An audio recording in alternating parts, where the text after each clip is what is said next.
Halo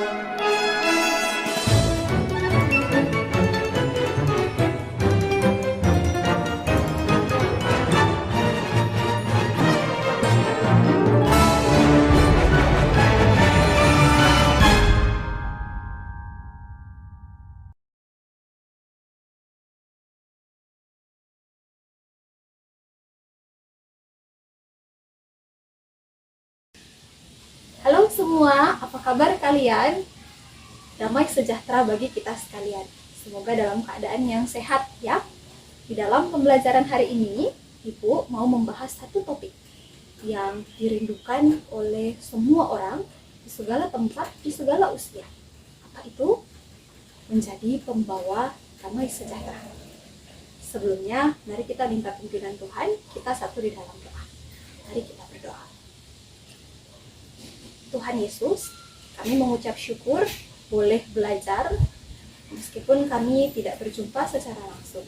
Kami berdoa kiranya Tuhan menolong supaya materi ini membawa kami semakin mengerti kehendak Tuhan.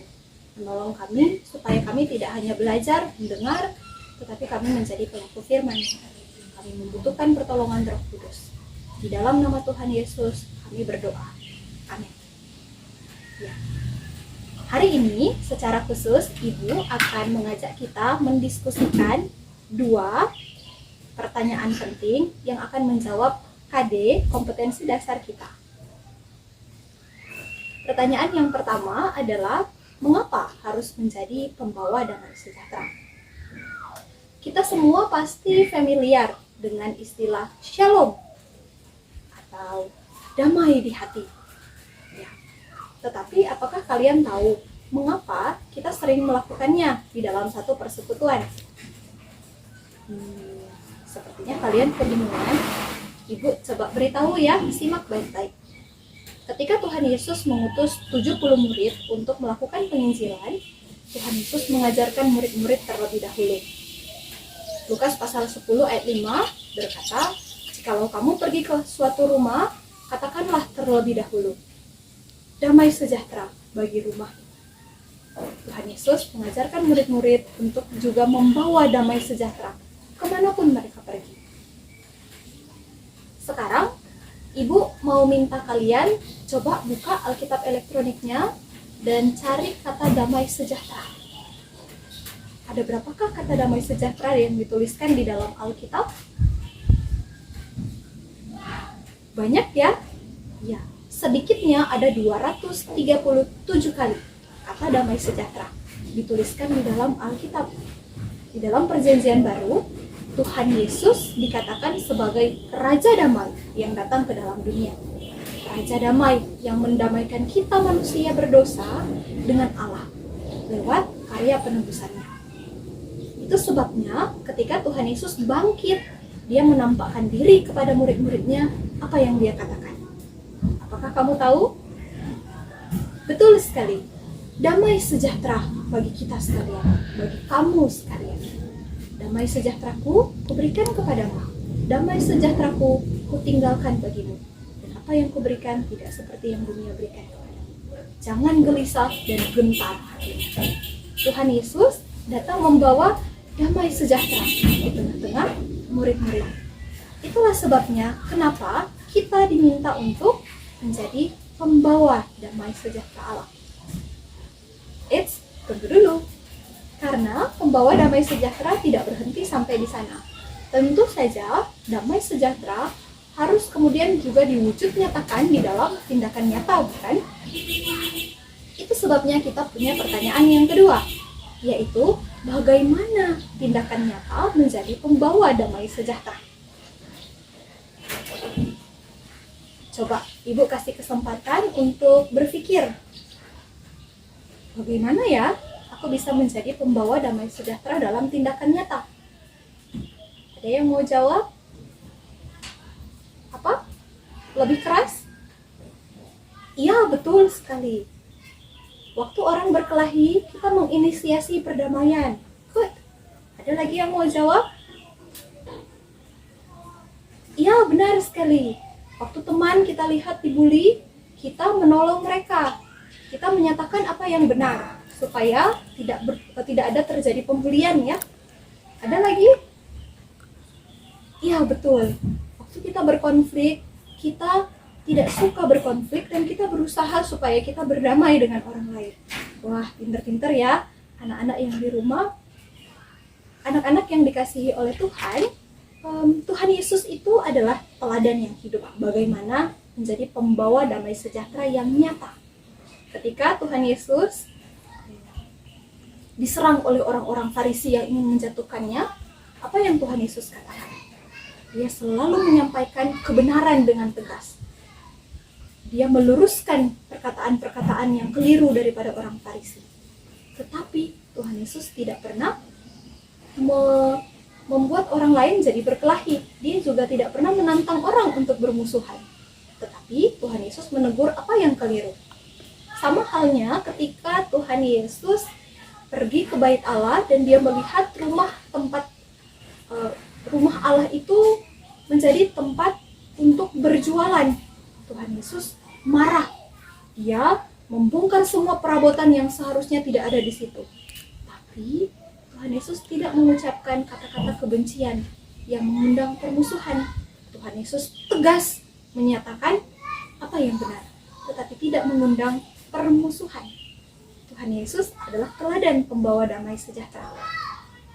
Lihat bagaimana Stefanus, pengikut Kristus, yang juga menjadi pembawa damai sejahtera di zaman itu. Zaman gereja mula-mula, ketika orang banyak memusuhi Stefanus, dia diadili, dia ditangkap, diminta pertanggungan jawab. Stefanus dengan lantang menyatakan apa yang benar. Tetapi Stefanus tidak membenci. Sebaliknya, detik-detik sebelum dia dilempari batu sampai mati, Stefanus berkata, Tuhan, ampunilah mereka, karena mereka tidak tahu apa yang mereka perbuat. Lihat, begitulah seorang pengikut Kristus membawa damai sejahtera. Dapatkah kamu melihat apa yang membuat orang bisa menjadi pembawa damai sejahtera? Karakter apa? Pengendalian diri. Benar sekali. Pengendalian diri adalah bagian dari buah roh. Tahukah kamu apa artinya? Untuk dapat menjadi pembawa damai sejahtera di dalam mulut dan juga di dalam tindakan nyata, kita perlu dipimpin oleh Roh Kudus yang membuat kita menghasilkan buah roh. Kita butuh pimpinan Roh Kudus. Artinya, untuk dapat melakukan 3 hal yang sudah kamu sebutkan tadi, kita membutuhkan pimpinan Roh Kudus yang memampukan kita. Anak-anak, apa yang membuat kita tidak bisa menjadi pembawa damai sejahtera? Bukankah ego kita? Coba bayangkan, ketika kita sudah berbuat baik sama orang lain, tapi kemudian kita mendengar dia menggosipkan kita. Atau kita tidak melakukan apa-apa, tapi sekelompok orang kemudian menghina kita, datang dan menjelek-jelekkan kita secara langsung. Bukankah natur alami kita ingin membalas, ingin melawan?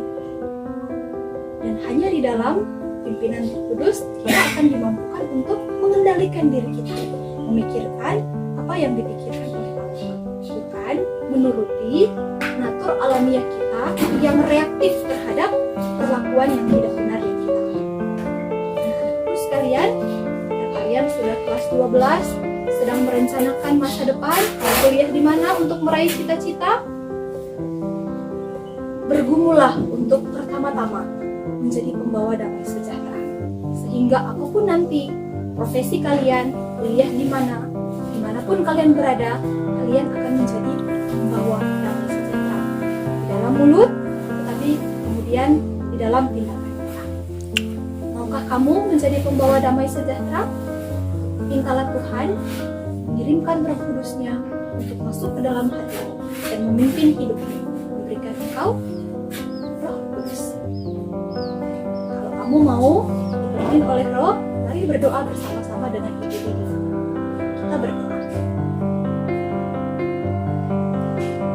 Tuhan Yesus, biarlah yang memimpin hidupku adalah Roh Kudus, sehingga aku melakukan apa yang Tuhan pikirkan.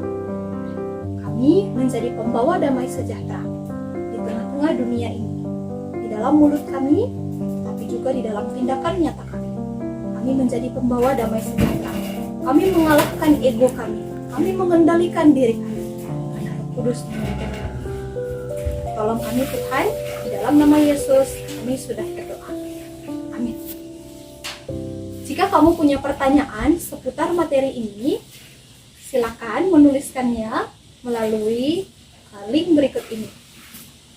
Ibu akan mencoba membantu kalian untuk berdiskusi bersama-sama seputar kebingungan atau pertanyaan kalian.